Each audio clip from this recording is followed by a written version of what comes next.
하나님, 우리에게 선하신 믿음의 교훈을 주시되 우리가 그것을 받고 양심의 증거가 되어서 우리의 생각을 고발하고 변명하고 마음에 새겨진 그 말씀이 우리의 은밀한 것들을 심판하게 되는 역사가 나타나게 하여 주시옵소서. 우리 스스로 나는 중생한 자인가 늘 살피게도 하여 주시옵고, 하나님의 말씀을 두기를 싫어하는 자처럼 말씀이 들리지 않는다거나 게으름과 실증을 내면서 말씀의 반감을 갖지 않게도 하여 주시옵고, 천둥과 심판의 소리로 내 영혼 깊은 곳까지 살피시는 하나님의 말씀으로 큰 힘과 능력으로 임하시는 말씀으로 들려지게도 하여 주시옵소서. 이 모든 것을 예수 그리스도의 이름으로 기도합니다. 아멘.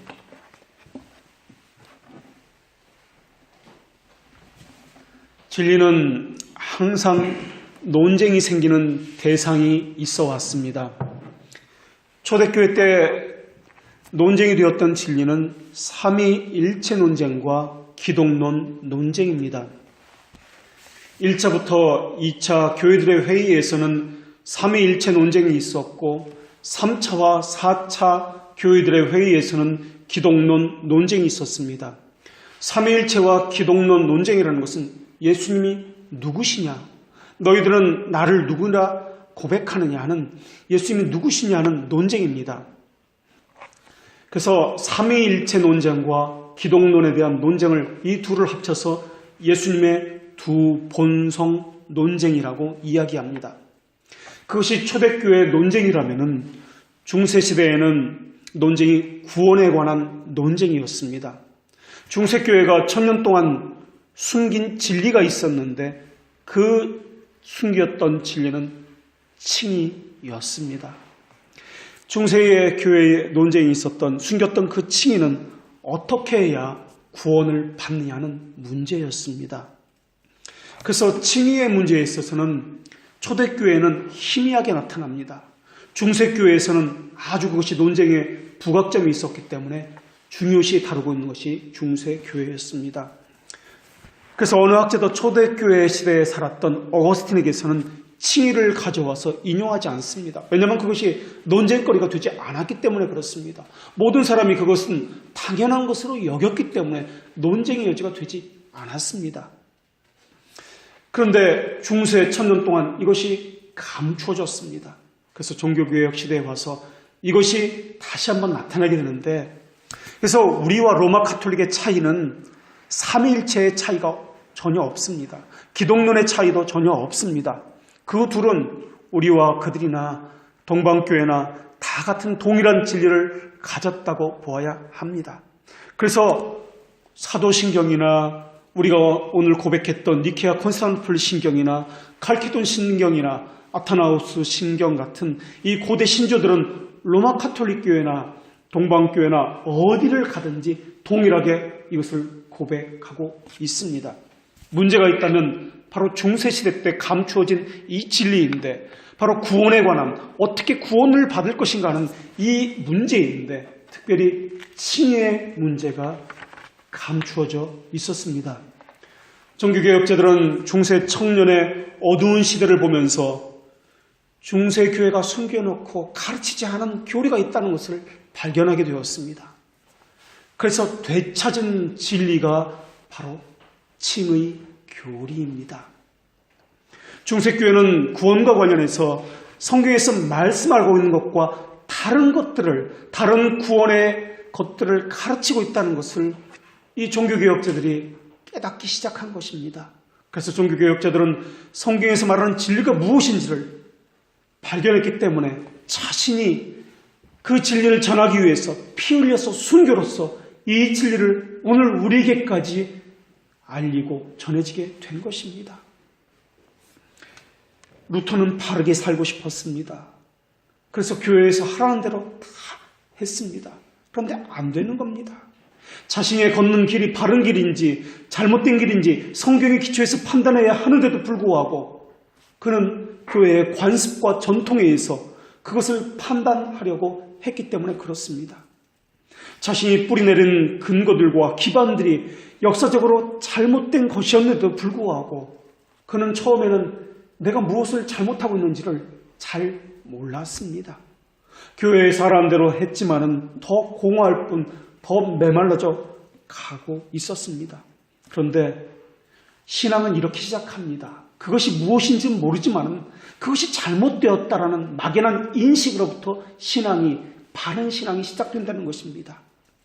무엇인지 모른다. 하지만 그것은 아닌 것 같다라는 것으로부터, 그 알므로부터, 모른다는 것을 알므로부터 시작되는 것이 신앙입니다. 교회에서 수많은 봉사를 했고 그것이 믿음이 좋은 것이라고 여겨지고 있는데 실상은 그것은 아무것도 아니었고 지치고 잘못된 것이다. 이것은 아닌 것 같다라는 그 인식으로부터 시작합니다. 성경은 그 인식으로부터 어느 날 성경을 읽기 시작합니다. 거기서부터 칭의를 발견하게 됩니다. 하나님을 아는 지식이 말씀을 통해서 생기기 시작합니다. 처음에는 이것은 아닌 것 같은데 무엇이 아닌지는 모릅니다. 그러다가 성경을 통해서, 교리를 통해서 그것이 무엇이 아닌지를 깨우치기 시작합니다. 우리는 생각하기를 루터는 1517년 종교개혁을 했는데 처음부터 칭의의 문제를 들고 나왔다고 생각하는데 사실은 그렇지 않습니다. 종교개혁 때 면죄부를 95개 조항을 냈을 때는 면죄부에 관한, 회개에 관한 것들만 그렇게 발표합니다. 칭의에 관한 문제는 전혀 거기에는 들어있지 않습니다. 종교개혁하고 2년 후 1519년에 그때야 비로소 루터는 칭의를 성경을 통해서 발견하게 됩니다.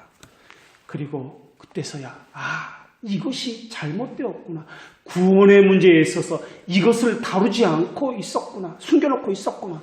중세교회가 그래서 잘못되었구나 라는 것을 그때서야 깨닫게 된 것입니다. 루터가 칭의를 발견하게 됐다는 것은 중세 1000년 동안 숨겨두었던 진리를 다시 되살려 놓았다는 말이지 없던 것을 새롭게 루터가 만들었다는 뜻이 아닙니다. 로마 가톨릭 교회는 우리를 향해서 자기들은 큰 집이고 우리는 작은 집이라고 이야기합니다. 그러나 그렇지 않습니다. 그들은 초대 교회로부터 물려받은 이 진리를 버렸습니다. 그리고 다른 길로 가버렸습니다.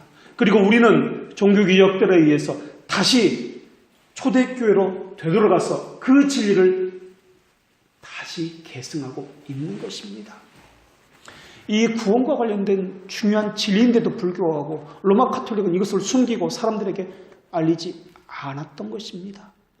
단지 교회에 순종하고 봉사하라는 것, 그것으로서 교회가 가르치는 것이 전부였습니다. 그것이 믿음의 좋은 기준이 되었던 것입니다. 그런데 현재도 이 진리에 대해서 그릇되게 가르치고 또 숨기고 있는 자들이 있습니다. 교회에서 전혀 가르치지 않고 있습니다. 칭의에 대한 설명이 바르지 않으면 정통신앙을 가질 수 없는데도 말입니다. 그래서 잘못된 신앙을 가졌는데도 마치 중세교회가 그랬던 것처럼 사람 수와 물질로서 하나님이 함께하는 교회라는 착각 속에 빠져가고 있습니다. 사람이 많으니까, 물질이 풍부하니까, 겉으로 화려한 외모를 가졌으니까, 그러한 신비로운 모습을 치장한 교회니까, 그러한 건물을 가졌으니까 좋은 교회다라는 것이 오늘날 인식입니다. 그래서 오늘은 칭의와 관련돼서 우리가 얻은 의의는 어떤 의의인가를 살펴보도록 하겠습니다. 그래서 세 가지로 살펴볼 텐데, 첫 번째는 오늘날 사람들이 가진 잘못된 칭의의 개념에 대해서, 관습적인 칭의의 개념에 대해서 첫 번째로 살펴보겠습니다. 두 번째로는 교리적으로 잘못된 칭의의 개념에 대해서 살펴보도록 하겠습니다. 그리고 세 번째는 그렇다면 하나님의 의의가 무엇인가, 그것이 우리의 신앙과 우리의 삶과 어떤 관계를 맺고 있는가를 세 번째로 살펴보도록 하겠습니다. 첫 번째로 관습적으로 알고 있는 칭의의 개념에 대해서 보도록 하겠습니다. 사람들은 믿음을 소유한 사람이 받는 혜택이 무엇인가 하는 궁금증을 가지고 있습니다. 믿음이 있으면 부자가 되고 형통해지는 것인가? 믿음이 있으면 천국 가는 것인가? 믿음이 있으면 마음이 평안해지는 것인가? 믿음이 있으면 무엇이 있게 되는 것인가? 내가 받는 혜택이 무엇인가 하는 것들에 대한 궁금증이 있는 것입니다. 하나님의 우리를 어떻게 받아주시는가 하는 문제는 두 가지 방법을 통해서 이루어집니다. 하나는 행위이고 또 다른 하나는 믿음의 방법입니다. 행위를 통해서 얻는 의를 행위 언약이라고 이야기하고 행위 없이 값없이 은혜로 얻는 의를 은혜 언약이라고 이야기합니다.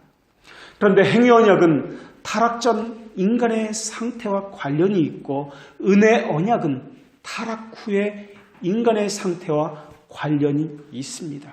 물론 행위 언약이나 은혜 언약의 창시자는 하나님이십니다.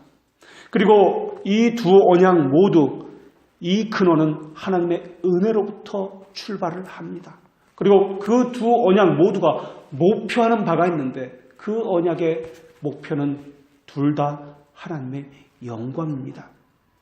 좀 더 이것을 구분해서 보면 행위 언약의 목적은 창조주 하나님의 영광이고 은혜 언약의 목적은 구속주 하나님의 영광입니다.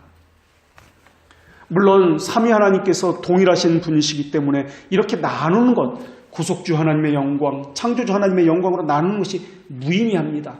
그러나 우리에게 드러난 경륜적인 측면에서 그렇게 본다는 것입니다.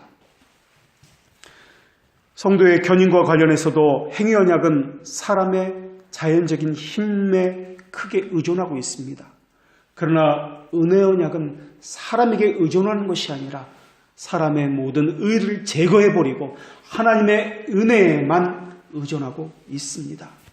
그리고 행위 언약의 조건은 한 번의 순종이 아니라 영원한 순종으로 계속된 영속적인 순종이 있어야만 합니다. 그러나 은혜 언약에서는 예수 그리스도를 믿는 최초의 믿음의 언약으로부터 출발한다는 것입니다. 그리고 행위 언약에서의 행한 일은 자기 것이 되지만은 은혜 언약에서의 행한 일은 자기 것이 되지 않습니다. 은혜 언약에서는 모든 것이 하나님께서 행하신 것이고 인간은 그것에 값없이 참여한 것이 됩니다. 그래서 은혜 언약에 참여한 사람들은 자랑할 것이 없습니다. 은혜 언약에서는 하나님께서 무상으로 주신 약속에 있다라고 그렇게 고백해야만 합니다. 이때 무상이라는 단어를 씁니다. 값없이라는 단어를 씁니다. 이 값없이라는 단어, 무상이라는 말은 성경에서 읽으실 때 값이 없다, 값이 싸고 공짜다 이렇게 이해해서는 안 됩니다. 큰일 납니다. 값을 매길 수 없을 만큼 그 가치를 도저히 계산할 수 없다. 사람의 몸을 이루는 그것을 헤아릴 수 없다라는 의미로 그렇게 이해하셔야만 합니다. 그렇기 때문에 오늘 본문 역시 은혜 언약과 관련되어 있습니다. 이 언약은 하나님의 은혜에 의존하고 있습니다. 그리고 성취하는 것은 사람의 것이 아니라 예수 그리스도의 의로움이다라는 것을 우리가 늘 기억해야 합니다. 그래서 우리는 지금까지 그리스도의 의로움은 성경에서는 핏부림이나 그분의 죽으심이나 거룩하심이나 그분의 순종하심이나 같은 말이라고 우리가 배워왔습니다. 같은 의미를 가졌다고 배워왔습니다. 그래서 그리스도의 최고의 순종은 우리에게 오신 것으로 나타났습니다. 하나님은 한 사람이 순종하심으로 많은 사람이 의인이 되었다고 말씀하십니다. 그러나 그분 자신을 위해서가 아니라 그분을 진심으로 믿는 모든 사람의 의를 위해서 그 의를 성취하셨다고 말씀합니다. 그런데 어떤 사람들은 이렇게 생각합니다. 율법의 의는 우리 안에서 성취되었다 하는 그 말의 뜻은 무엇이냐면 우리에게 무언가 주입되었다라는 말로서 그들은 생각합니다. 그래서 은혜를 받으면 우리가 무언가 변화되었다, 무엇인가 능치 못할 일이 없다라고 생각을 합니다. 단지 우리에게 문제가 되는 것은 그것을 행치 않는 너에게 문제가 있다라고 관습적으로 생각을 한다라는 것입니다. 그런데 성경에서 의롭게 된다라는 말은 무엇이 된다라는 말이 아니라 아무것도 한 것이 없는데 하나님께서 우리와 화목하게 되었다. 화해의 개념으로 관계가 회복되었다는 의미로서 사용되고 있다는 것을 우리가 알아야 합니다. 그것을 바탕으로서 우리를 의인이라 불러주시는 것입니다. 그런데 사람들은 관습적으로 어떻게 생각하냐면 우리가 의를 받았기 때문에 의인이 되었다. 의롭기 때문에 하나님의 의를 행할 수 있다. 의로운 능력을 지닐 수 있다. 그래서 의를 행할 수 있도록 우리에게 에너지가 생겼다. 능력이 생겼다라고 생각합니다.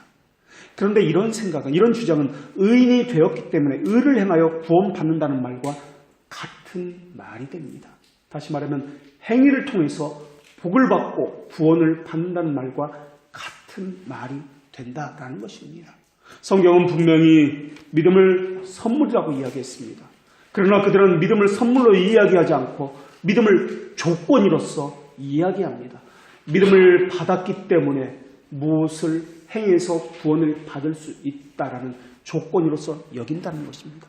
그래서 의를 적게 받은 사람은 적은 일을 할 수밖에 없고 많이 받은 사람은 큰 일을 할 수 있기 때문에 더 많은 은혜를 주입받으려고 그렇게 노력을 하는 것입니다. 그래서 교회에서 더 많이 의를 주입받을 수 있는 방법들을 고안해내는 것입니다. 프로그램을 만들어내는 것입니다. 이것이 바로 중세교회가 한 것입니다. 중세교회에서 철학학교라는 것 만들어서 성지순례 프로그램을 만들어서 회개하는 방법을 만들어냈습니다. 기도하는 프로그램을 만들어냈습니다. 그래서 교회에서 그것을 통해서 은혜를 받을 수 있도록 더 많이 받을 수 있도록 그렇게 행했던 것이 중세 천년의 교회였습니다. 중세 시대 때 이런 영적인 훈련의 대표적인 교과서가 있었는데 이냐시오라는 사람이 쓴 영적 훈련이라는 책입니다. 그 책이 지금도 널리 읽혀지고 있는데 사람이 어떻게 은혜 받을까? 많이 은혜 받을 수 있는 방법을 고안해서 이렇게 기도하면 많이 은혜 받을 수 있다. 이렇게 행하면 많은 큰 믿음을 가질 수 있다. 라는 중세교회의 타락한 그 고안물들이 잘 드러나 있는 훈련의 최고의 방법이 바로 그 영적 훈련이라는 책입니다. 그래서 더 많이 은혜를 받은 쪽과 적게 은혜를 받은 이 두 부류를 계급을 나누어 버립니다. 하나님이 주시는 은혜는 믿음은 선물이라고 했습니다. 하나님이 주신 그 믿음의 작고 크고의 차이가 과연 있단 말입니까? 부족하고 더 많고의 차이가 있단 말입니까? 그런데도 중세교회는 계급을 나눕니다. 더 신령한 사람, 그렇지 않은 사람. 그래서 더 많이 의를 가진 사람들은 존경을 받아야 하고 상대적으로 그렇지 못한 사람들은 은혜를 더 많이 받으려고 더 많은 훈련을 받고 있습니다. 그래서 계급을 나눕니다. 이 단계를 거치면, 이 프로그램을 거치면 직분이 상승하고 더 높은 제자가 되어서 제자 훈련을 통해서 믿음이 좋은 사람이라고 그렇게 판단을 받습니다. 이것이 한국교회에서 하고 있는 영성훈련이라는 것입니다. 이들은 스스로 행할 수 없는 것들을 행하려고 애를 씁니다. 이들은 자신이 실천하지 못하는 일들은 기도를 통해서 성취할 수 있다고 생각합니다. 하나님께서는 다 할 수 있으니까 하늘 보좌를 울리는 기도를 통해 하면 능치 못할 일이 없다라고 생각합니다. 하지 못하는 이유가 있습니다. 그것이 무엇이냐? 성령이 충만하지 못하기 때문에, 너가 믿음이 없기 때문에 라는 것입니다. 믿음이 부족해서 행할 수 없다라고 가르치고 있습니다. 이것이 관습적입니다.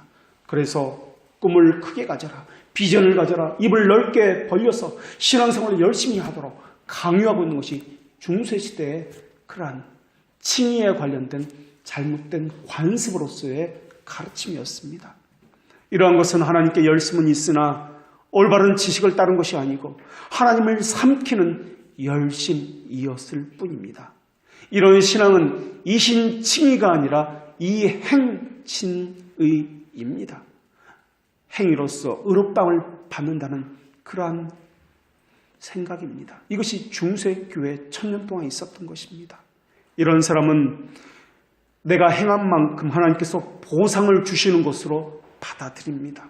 그래서 중세에서는 보상과 공로 사상이 나왔던 것입니다. 거룩한 삶을 살면은 그만큼 더 큰 믿음을 갖고 더 큰 보상을 받을 수 있다라는 것이 이들의 생각입니다. 그래서 금식하고 기도하고 봉사하고 더 많은 하나님의 도움을 얻어내려고 사람의 행위로서 그런 것들을 부추기고 있는 것입니다. 이것이 중세시대에 있었던 관습에 관한 칭의의 구원받는 방법에 대한 문제였습니다. 그렇다면 두 번째로 교리적인 칭의의 문제입니다. 그렇다면 사람들은 이런 질문을 할 수 있습니다. 예수님의 의의는 율법에 대한 순종과 십자가의 죽으심으로써 이루어졌는데 이것을 능동적 순종과 그리고 수동적 순종이라고 이야기하는데 우리는 율법을 순종함으로써 오는 의와는 상관이 없지 않습니까? 우리는 예수님의 죽으심을 통해서만 의롭다 칭함을 받은 것은 아닙니까? 라고 질문하는 사람들이 있습니다. 물론 죄에 대한 형벌의 측면에서 보면은 예수님의 십자가의 죽으심만으로 이 모든 것들이 율법의 만족이 이루어졌습니다. 그러나 복을 얻을 수 있다는 측면에서는 그렇지가 않다라는 것입니다. 하나님은 율법을 행함으로 얻는 의를 이렇게 말씀하셨습니다. 율법으로 말미암는 의는 행하는 사람은 그 의로 말미암아 살리라. 이 말씀은 율법을 행함으로 얻는 의를 말합니다. 그러나 사람은 죄성에 있어서 율법을 수행할 수가 없습니다. 그러나 유대인들은 율법의 의를 쫓아갔습니다. 법이 요구하는 데까지 쫓아가려고 했지만 그 완전함에 이르지 못했습니다. 율법에서는 명령한 것을 다 행해야 복을 받습니다. 어기거나 행하지 못하면 저주를 받습니다. 그래서 율법에는 복과 저주가 함께 있습니다. 복의 약속과 형벌의 약속이 동시에 있는 것입니다. 만일 우리가 창조시 인간의 모습, 타락 전의 인간의 모습을 가지고 있었다면 우리는 순종을 통해서 이 행위를 통해서도 이 법을 완전히 이행할 수 있었을 것입니다. 그런데 인간은 타락했습니다. 율법을 성취하기 위해서는 형벌이나 복, 이 두 가지까지 필연적으로 요구됩니다. 타락했기 때문에 우리에게는 저주밖에 없습니다. 형벌은 지옥을 위한 것이고 복은 천국을 위한 것입니다. 그런데 십자가의 죽으심만으로 구원받을 수 있다고 하는 이들은 지옥에서 벗어나서 천국으로 누구든지 들어갈 수 있다고 그들은 이야기합니다. 이들은 계명에 순종하는 것과 형벌을 받는 것은 다른 문제라고 그렇게 주장을 합니다. 하나님은 계명을 지키지 않는 것을 보지 않는다. 그래서 믿음으로만 천국으로 보내신다라고 그들은 이야기합니다. 그래서 그리스도가 형벌을 받으심으로써 우리가 지옥으로 벗어나는 것과 그리스도가 율법을 온전히 순종하심으로써 우리가 천국에 가는 권리를 받은 것은 다른 문제다. 따로 떼어놓고 생각을 합니다. 그래서 하나님은 가장 값없이 모든 것을 주시는 분이기 때문에 율법의 성취 없이 예수님의 십자가의 죽으심만으로 우리는 의롭다함을 받았다라고 그렇게 이야기합니다. 여러분 어떻습니까? 이 문제에 대해서 어떻게 생각하십니까? 물론 하나님이 원하시면 그 모든 것을 행하실 수 있습니다. 그러나 하나님은 말씀 속에 계시된 그분의 뜻에 따라 사람을 의롭다 칭하십니다. 구약과 신약의 그 한결같은 일관성을 가지고 하나님께서는 말씀하시는 분이십니다. 그것을 통해서 이 법도 만족을 하게 하시고 이 법도 다른 법이 아니라 같은 법으로서 만족을 하게 하시는 분이 하나님이라는 것입니다. 그래서 율법에 만족을 하게 하시고 복음에도 만족을 하게 하시는 분이 하나님이십니다. 율법과 복음은 다른 법이 아닙니다. 같은 법입니다. 하나님의 말씀은 우리가 그리스도의 피를 통해서 죄에서 의롭다 하심을 받듯이 그리스도께서 율법의 지킴을 통해서도 의롭게 된다, 여김을 받는다라고 말씀을 하십니다. 우리가 원수되었을 때 그분의 죽으심으로 말미암아 하나님과 화목하게 되었습니다. 또 화목하게 된 자로서 더욱 그의 살아나심으로 말미암아 구원을 받을 것이라고 하나님은 말씀하고 있습니다. 예수님은 우리를 죄에서 건지기 위해서 구원함이 되셨고 영원한 의를 드러내기 위해서 의로움이 되셨다는 것이 성경의 증언입니다. 그러나 어떤 이들은 또 이렇게 주장합니다. 그리스도께서 율법을 성취하신 것으로 우리가 의롭다 하심을 얻는다면 우리는 율법의 의를 통해서 의롭다 하심을 얻는 것입니다. 그러나 복음에서 제시하시는 칭의는 율법 없이 얻는 의로움이지 않습니까? 그렇기 때문에 우리 주님은 십자가에서 죽으심으로 형벌을 받은 것입니다. 우리는 그것을 통해서 구원받은 것입니다. 우리가 생각할 것이 무엇이냐면 우리가 의롭다 하심을 얻는 의는 다양한 관점에서 율법적이면서 복음적이라는 이 사실입니다. 우리가 얻는 의는 하나님의 관점에서는 율법적인 의입니다. 그러나 우리가 보는 관점에서는 이것은 복음적인 의입니다. 복음적인 의와 율법적인 의는 동전의 양면과 같은 것이지 서로 다른 것이 아닙니다. 그리스도께서 율법에 온전히 성취하심으로써 율법을 완전히 행하심으로써 그분의 의가 우리에게 전가된 것입니다. 의가 전가되었다는 말은 무엇이 되었다는 것이 아니라 화해의 개념으로 아무것도 없는데도 불구하고 하나님께서 그렇게 여겨주신다는 개념으로 보라라고 말씀드렸습니다. 여기에 율법과 복음의 일치점과 차이점이 있습니다. 율법과 복음의 일치성은 율법과 복음 모두 의롭다 하심에 이르게 하기 위해서는 율법에 대한 완전한 성취를 요구하신다는 것입니다. 다만 차이점이 있다면 율법은 우리가 수행할 수 없기 때문에 온전히 순종할 수 없기 때문에 예수님께서 대신 우리를 위해서 행하셨다라는 것입니다. 그분이 행하신 것을 우리를 위해서 대신 행한 것이로 우리가 행한 것으로 여기신다라는 것입니다. 그래서 하나님께서는 이렇게 말씀하셨습니다. 때가 차면 하나님이 그 아들을 보내사 여자에게서 나게 하시고 율법 아래 나게 하신 것은 율법 아래에 있는 자를 속량하시고 우리로 아들의 명분을 얻게 하려 하십니다. 또 하나님께서는 이렇게 말씀하셨습니다. 또 그들을 위하여 내가 나를 거룩하게 하오니 이는 그들도 진리로 거룩함을 얻게 하려 하십니다. 라고 말입니다. 그런데 또 이렇게 주장하는 자들도 있습니다. 그리스도는 자기 자신을 위해서만 율법을 성취하는 것 아닙니까? 라고 말입니다. 왜냐하면 예수님은 인간으로 오셨습니다. 신으로 오신 것이 아니지 않습니까? 인간은 자기 스스로를 위해서만 율법에 순종할 수 있습니다. 그래서 그리스도의 순종은 자기 자신에게만 효력이 있고 다른 사람에게는 효력이 없습니다. 성경에서는 이렇게 말하고 있지 않습니까? 이와 같이 너희도 명령을 받은 것을 다 행한 후에 이르기를 우리는 무익한 종이라 우리가 하여야 할 일을 한 것뿐이라 할지라 라고 말입니다. 그렇기 때문에 다른 사람에게 율법의 의는 전가되지 않습니다. 예수님은 그저 예수님 스스로 거룩하게 하는 행위를 했을 뿐입니다. 라고 어떤 사람들은 주장합니다. 이런 주장들은 그리스도가 하신 순종의 공로가 그분의 존재와 위엄을 부인하는 말이 됩니다. 그들은 예수님을 하나님이라고 보지 않습니다. 이미 이것은 초대교회에 나왔던 논쟁입니다. 그저 흠없는 사람으로서 완전한 사람으로서 우리의 교사로서 그렇게 보고 있는 것입니다. 그래서 우리는 그분을 따라서 본받아야 하는 사람으로 보는 것입니다. 작은 예수, 작은 군사라는 이름으로서 그렇게 불려지고 있는 것입니다. 그들의 말이 사실이라면 우리는 천국에 갈 권리를 얻을 수가 없습니다. 왜냐하면 예수님은 예수님만 거룩하게 했기 때문에 그렇습니다.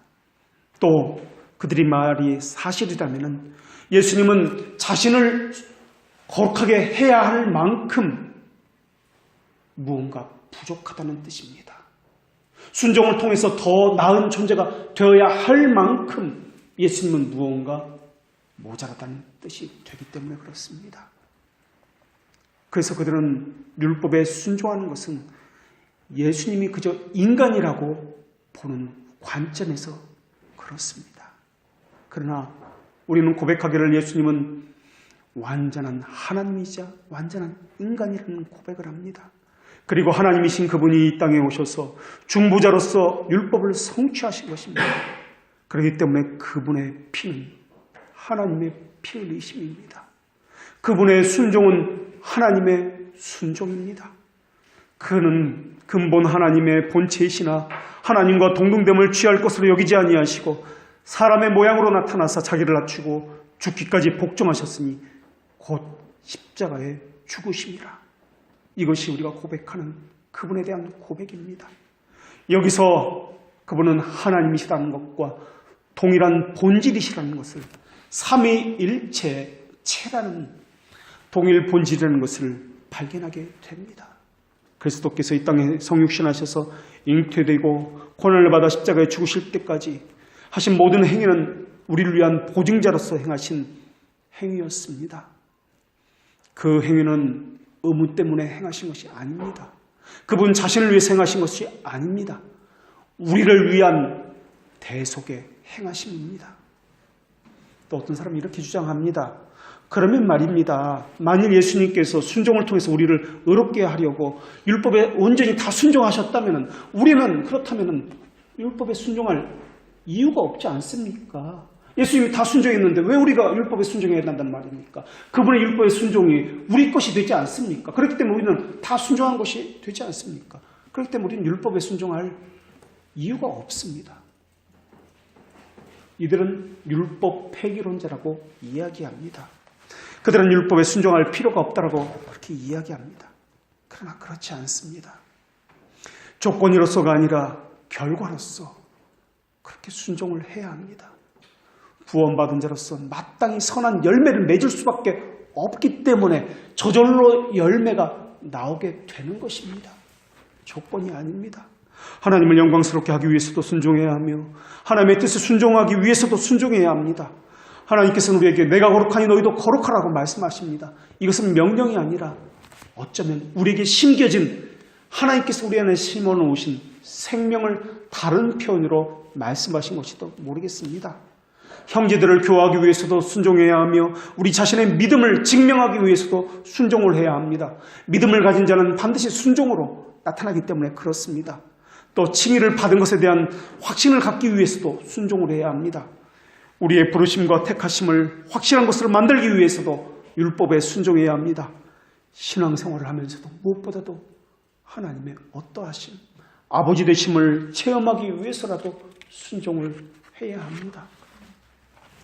칭의에 있어서는 그리스도께서 우리를 위해서 율법에 순종하셨지만 성화에 있어서는 우리가 순종을 해야 합니다.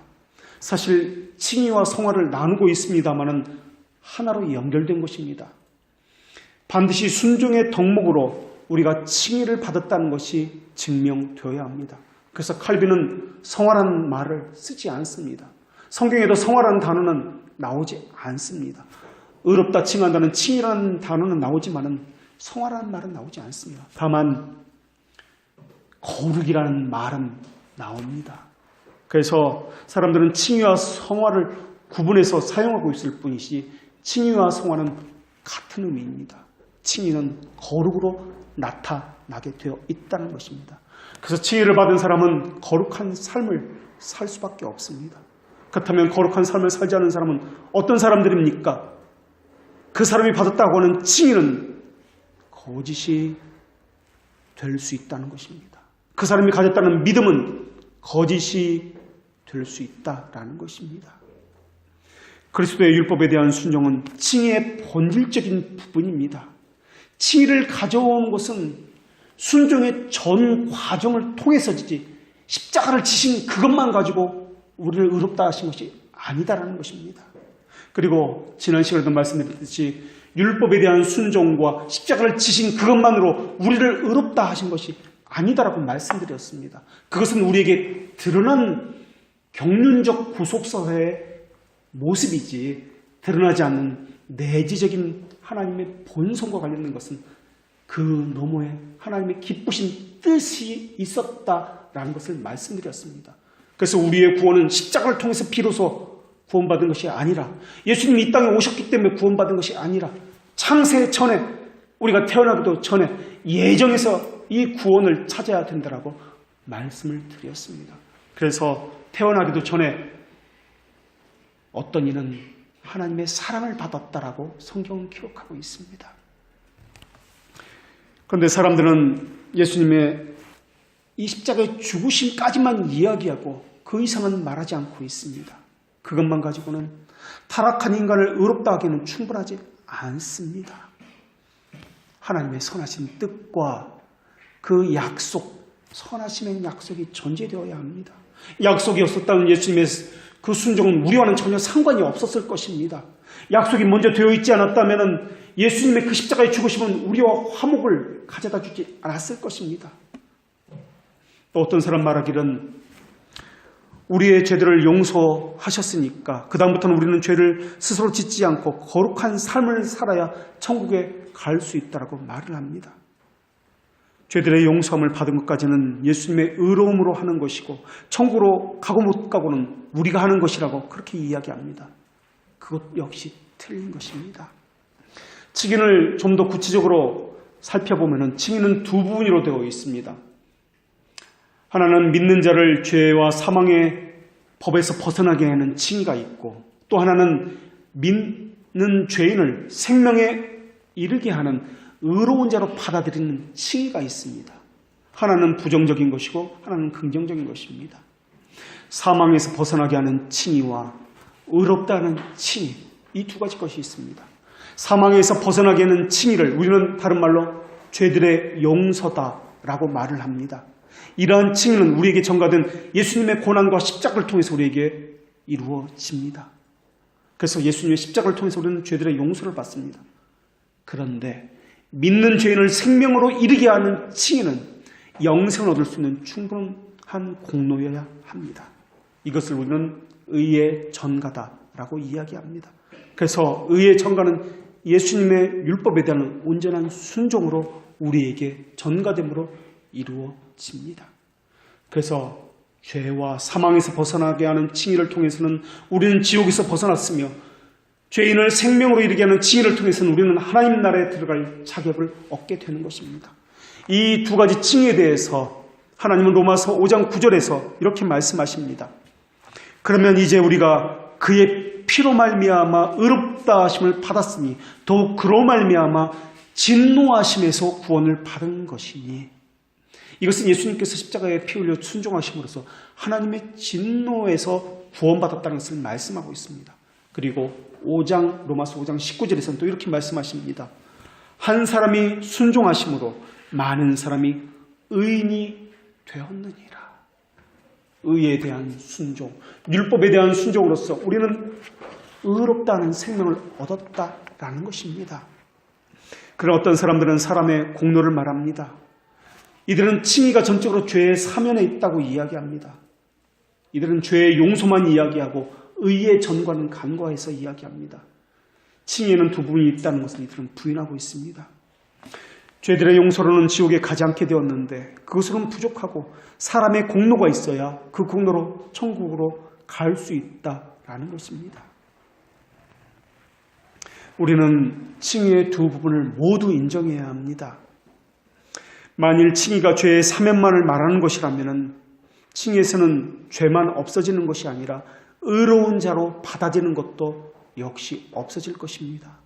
지옥에서는 벗어났지만은 천국으로 들어가지 못한다는 뜻이 된다는 것입니다. 지옥에 들어가지는 않지만은 천국에 못 들어가면 어떻게 됩니까?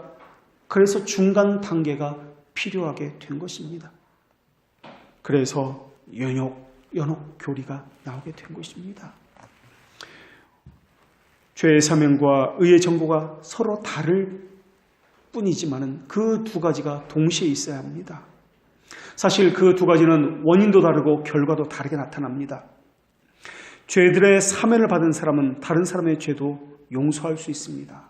그것이 구원받은 사람입니다. 그래서 교회에 들어오는 첫 관문은 죄들의 용서라고 말씀드렸습니다. 우리는 연약합니다. 죄를 지을 수밖에 없습니다. 그래서 서로 죄들을 용서할 수밖에 없습니다. 그래서 교회에 신자로서 등록한다는 이야기는 서로 죄들을 용서할 수 있게 되었다. 내가 죄인임을 깨닫게 되었으니 다른 사람의 죄도 용서하게 되었다라는 고백을 하게 되는 것입니다. 그것이 주기도문에서 하는 기도의 모습입니다. 그렇다고 무조건 눈 감아주고 죄를 못 본 척하라는 뜻이 아닙니다. 교회의 권징이라는 것이 있습니다. 그 사람을 고쳐 용서하기 위해서 있는 것이지 징계 자체를 목적으로 하는 것이 아닙니다. 그래서 교회가 거짓된 교회인지 참된 교회인지 구별하는 한 가지 표지 가운데 하나가 바로 권징이 그 교회에 있느냐 없느냐로 참된 교회냐 거짓된 교회냐를 구분하고 있는 것입니다. 죄들의 용서와 의의 전가를 가져온 원인은 서로 다릅니다. 죄들의 용서를 받은 것은 예수님께서 죄를 만족시키는 형벌을 받으셨기 때문에 그렇습니다. 생명에 우리가 이룰 수 있는 것은 예수님께서 율법에 대한 순종으로 우리에게 그 의가 전가되었기 때문에 그렇습니다. 그리고 죄에 대한 사명과 의의 전가로 인한 결과로 서로 다르게 나타납니다. 죄의 사명을 통해서 우리는 지옥에서 벗어났습니다. 예수님의 율법에 대한 순종의 전가로 우리는 천국에 가는 권리를 소유하게 되었습니다. 로마서 8장 2절에서는 이렇게 말씀합니다. 이는 그리스도 예수 안에 있는 생명의 성령의 법이 죄와 사망의 법에서 너를 해방하였습니다. 그리고 히브리서 9장 15절에서는 이렇게 말씀하십니다. 이로 말미암아 그는 새 언약의 중보자시니 이는 첫 언약 때에 범한 죄에서 속량하려고 죽으사 부르심을 입은 자로 하여금 영원한 기업의 약속을 얻게 하려 하십니다. 사실 우리는 좀 더 구체적으로 살피기 위해서 칭의를 두 부분으로 나누어서 살펴보고 있습니다. 그러나 이 두 부분은 사실은 아까도 말씀드렸지만 동전의 양면과 같은 것입니다. 전체 순종을 의미하는 것으로 봐야 한다는 것입니다. 그렇다면 우리는 어떻게 하는 것입니까? 죄인으로서 우리는 어떻게 하는 것입니까? 우리가 해야 하는 것은 예수님을 바라봐야 하는 것입니다. 세 번째로 예수님의 의가 우리에게 적용됨을 말하고 있는 것입니다. 지식을 위해서뿐만 아니라 경건함을 위해서 그분을 바라보는 삶을 살아야 합니다. 우리의 감정을 그분을 향해서 불러일으키기 위해서 그리스도를 바라보는 삶을 살아야 합니다. 아니, 바라보는 삶을 사는 것이 아니라 하나님께서 바라보도록 하신다라는 말입니다. 우리가 이제 해야 할 일은 삶 속에서 예수님을 어떻게 바라볼 것일까 하는 것입니다. 하나님께서 타락한 그 순간부터 그리스도에 대해서 구체적으로 말씀하지 않은 이유가 있습니다. 우리의 연약함 때문에 그렇습니다. 죄성 때문에 그렇습니다. 구약에서는 예수님의 모습이 희미하고 그림자로 나타났습니다. 이는 삶에서 하나님을 아버지 되심을 체험하게 하기 위해서였습니다. 한순간 한순간 아버지 되심을 조금씩 체험하여 맛보아 알게 하기 위해서였습니다. 이것을 위해서 이스라엘 백성들에게 율법을 주셨고 이스라엘 백성은 율법의 순종을 통해서 하나님에 대한 믿음을 스스로 확인하게 되었습니다. 그래서 우리 역시 오늘날 우리 역시 그분을 알아가는 데 있어서 구약 성경의 인물과 같은 과정을 밟아 나가고 있다는 것을 우리가 알아야 합니다. 우리는 여전히 연약합니다. 죄의 가름을 받았지만 여전히 죄성 가운데 있기 때문에 죄를 범하고 있습니다. 그래서 예수 그리스도의 복음이 여전히 우리 가운데 새겨지기가 어렵습니다. 삶을 통해서 하나님에 대한 체험이 있은 후에야 우리는 그리스도가 우리의 주님이라는 것을 겨우 깨달아 알게 됩니다. 한 사건을 통해서 겨우 깨닫고 그것이 또 지나면 또 잊어버립니다. 또 다른 사건을 통해서 또 다 깨닫고 이런 체험을 통해서 우리의 믿음도 더더욱 성숙해져 가는 것입니다. 믿음이 성숙해져 간다는 것은 믿음이 불완전한 뜻이 아닙니다. 우리의 상황과 우리의 죄성, 우리의 의지는 하나님의 선하신 의지에 의해서 변화되었지만 우리의 감정과 지성은 아직 죄성 가운데 영향을 받고 있다는 말입니다. 그래서 하나님의 믿음은 완전하지만 우리가 그것을 인지할 수 있는 그 능력이 있어서 불완전하기 때문에 그 믿음이 있는 것 같다가도 없는 것 같고 이렇게 왔다 갔다 한다는 뜻입니다. 그래서 우리는 이 땅에서 훈련을 받습니다. 그래서 우리는 이 땅에서 학교를 다니고 있습니다. 기독교 강요에서는 우리를 신자의 삶을 이 땅에서 훈련소와 같다, 학교의 삶과 같다라고 그렇게 이야기합니다. 그래서 우리는 하나님의 어떠하심을 배우기 위해서 교리를 통해서 하나님의 아버지 되신 우리에게 어떤 일을 행하셨는지를 계속 배우게 됩니다. 중생한 자들에게는 말씀을 통해서 내가 얼마나 부족하고 비천한지를 배우게 됩니다. 그리고 하나님이 어떠한 일을 내게 행하셨는지를 배우게 됩니다. 내가 그 비천함을 깨닫지 못하고 있다면, 하나님의 어떠하심을 배우지 못하고 있다면 그는 그가 가진 중생에 대해서 다시 생각해 보아야 합니다. 하나님은 하나님의 택자들을 보호하시고 지키시고 떠나지 아니하시고 함께 하시며 하나님의 선하심과 하나님의 아버지 되심을, 선하심을 날마다 체험하도록 그들에게 역사하십니다. 여러 가지 상황을 통해서 낮추시고 꺾으시고 막으십니다. 성령께서 우리에게 함께 하신다는 것을 늘 어떤 표를 통해서든지 어떤 상황을 통해서든지 나타내 보여주십니다.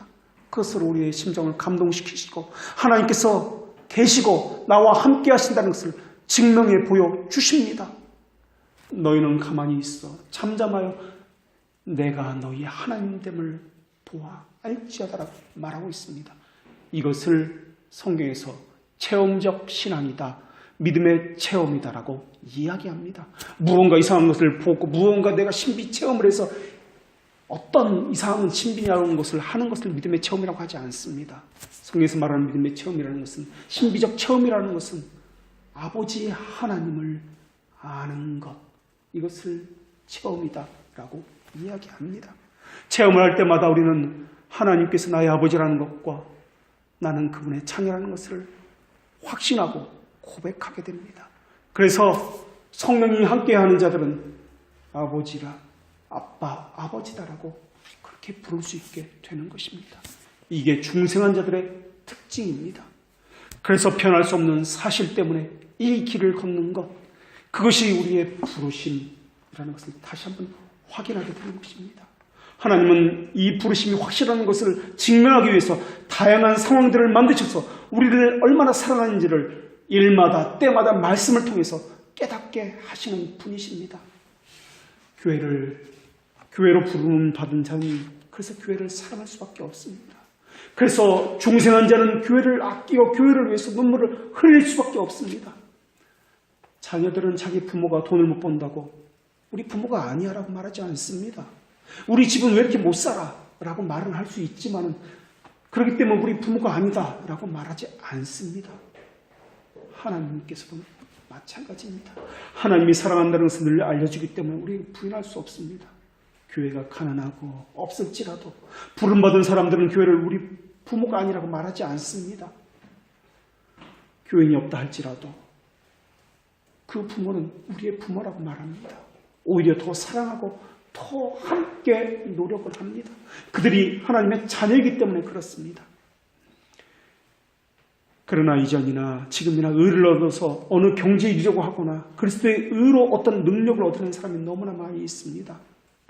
하지만 하나님의 의는 선택된 자들에게만 부어지는 것입니다.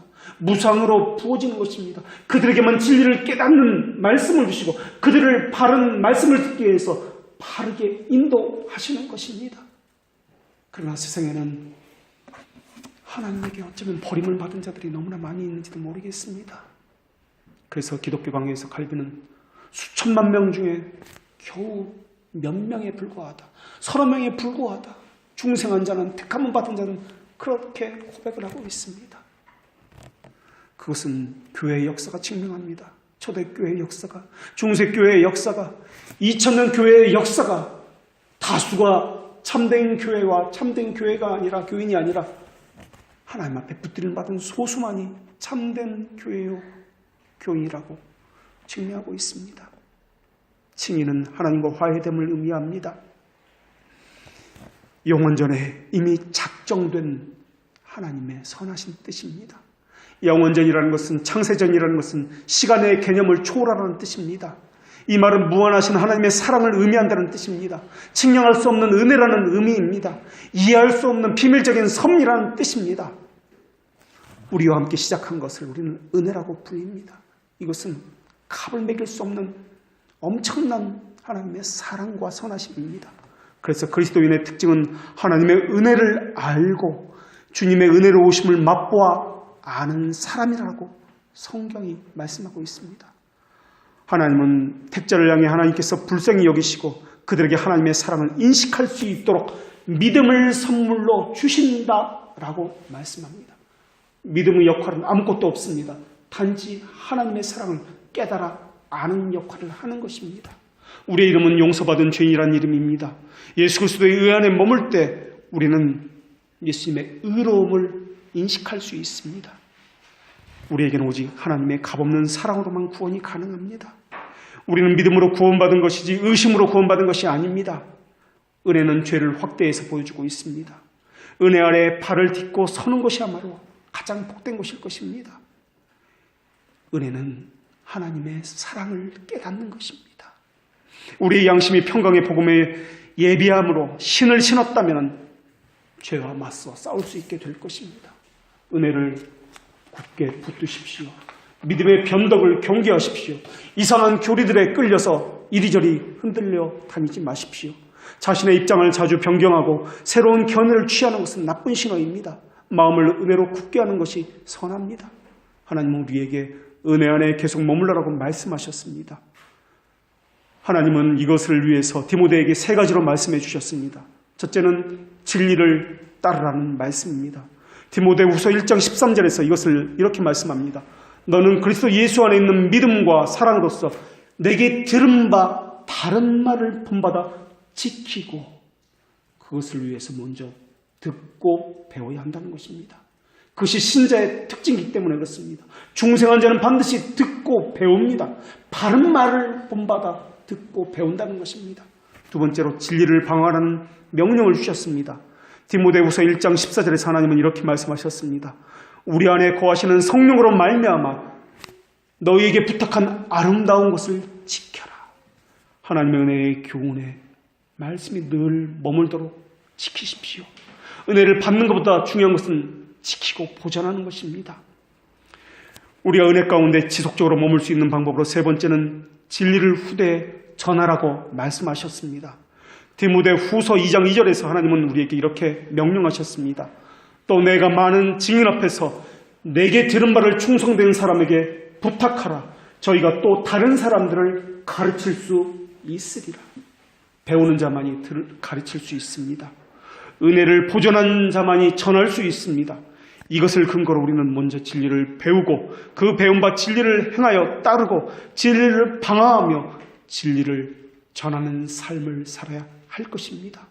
이것은 신자담의 마땅한 열매입니다. 그러나 그것은 조건이 아니라 중생한 자의 표이며 믿음을 가졌다는 증거입니다. 하나님께서는 이렇게 은혜의 방편들을 통해서 은혜를 우리에게 주시기 때문에 그렇습니다. 기도하겠습니다.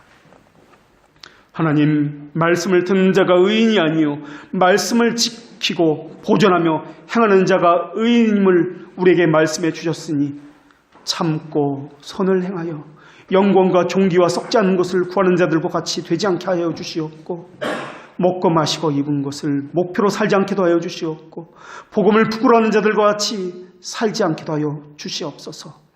하나님을 안다고 하면서 하나님을 영화롭게도 하지 아니하고 또한 일상에 살면서 감사하지도 아니하고 생각은 허망하여져서 허탄한 생각으로 가득 차서 마음은 미련한 자들과 같이 그렇게 말씀이 들리지 않는 것과 같은 삶을 살진 그런 자들과 같이 않게 하여 주시옵소서.